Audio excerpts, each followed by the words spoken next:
I went skiing last weekend, and boy was I out of my depth.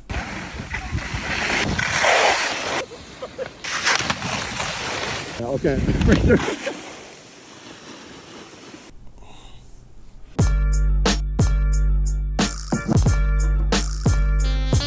So skiing is one of those sports that I never really got into at all as a kid.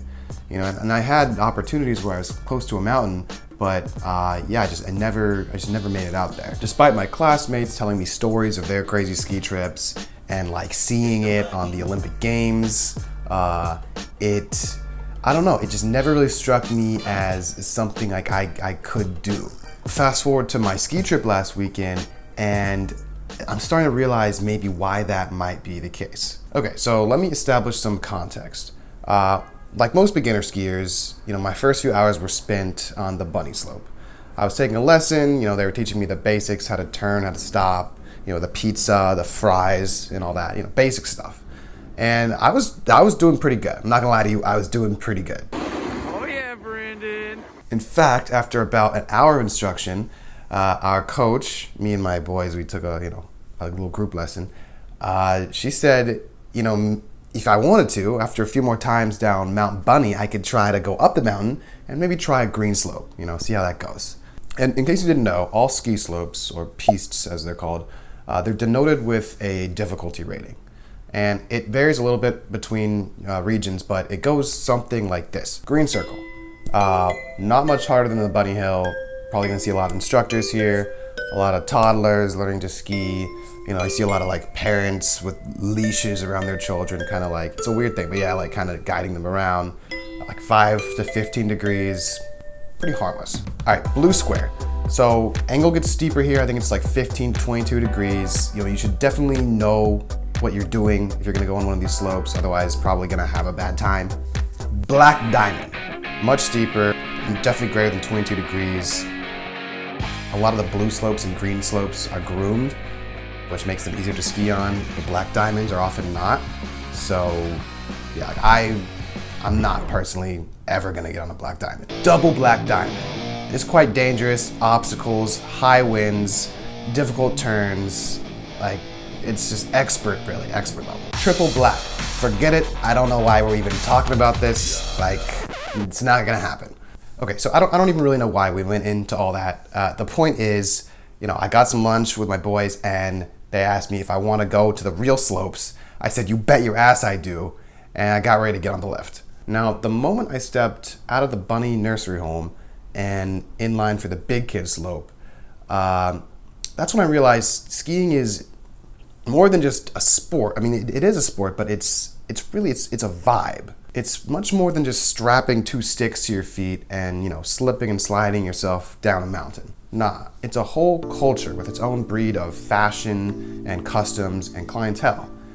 The first thing I noticed were the brands. So my off-brand REI coat was now juxtaposed with some nice luxury shit. I was not surprised to see popular winterwear brands that probably a lot of us are familiar with, like Moncler, Patagonia, and Canada Goose. Bleh. But I clocked some other brands that I had to go back and look up later, like Tony Siler, Bogner, and Fusal. So me standing in line with my ill-fitting camo ski coat was it. Like I was outclassed. It all felt very bougie, which is kind of what I liked about it, but also kind of the worst thing ever. Let me elaborate. Normally when I'm doing some sort of like luxury bougie activity, you know, I could put on a nice outfit, kind of like feel myself a little bit, feel pretty good, feel pretty confident, all good. But this time around, I definitely felt like a bit of an outsider. And I want to point out that even if I had taken the time to go to the store, you know, buy the nicest ski coat, dopest goggles, my own equipment, I was dripping, I still would have felt like an outsider, because no amount of money in that very moment, at least, is gonna buy you the confidence you need to like get on that lift and slide down that mountain. You know what I mean? Like the only way you're gonna actually look like you kind of really belong is if you know what you're doing on a pair of skis. Like it's not enough to just look the part. And how do you know what you're doing on a pair of skis? Well, someone has to teach you. The real secret to learning these sorts of skills is to learn at a young age. And I saw a lot of that going on. A mother, a father with their child, going down the bunny, even parents with their toddler shredding it on a blue slope.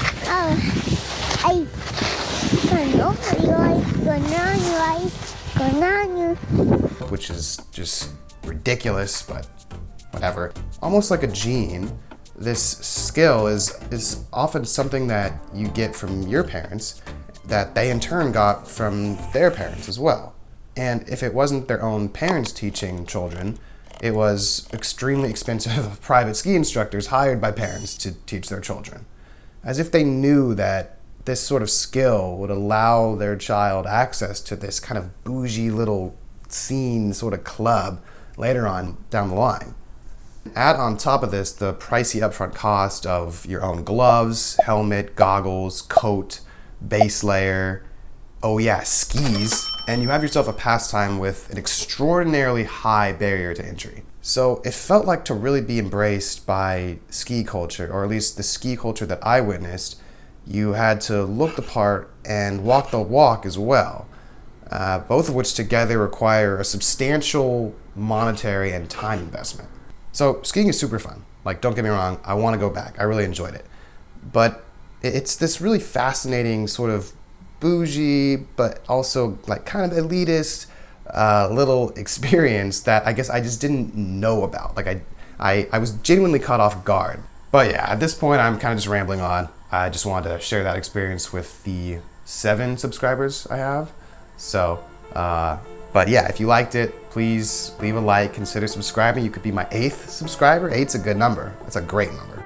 So, but yeah, either way, I'll see you guys in the next one.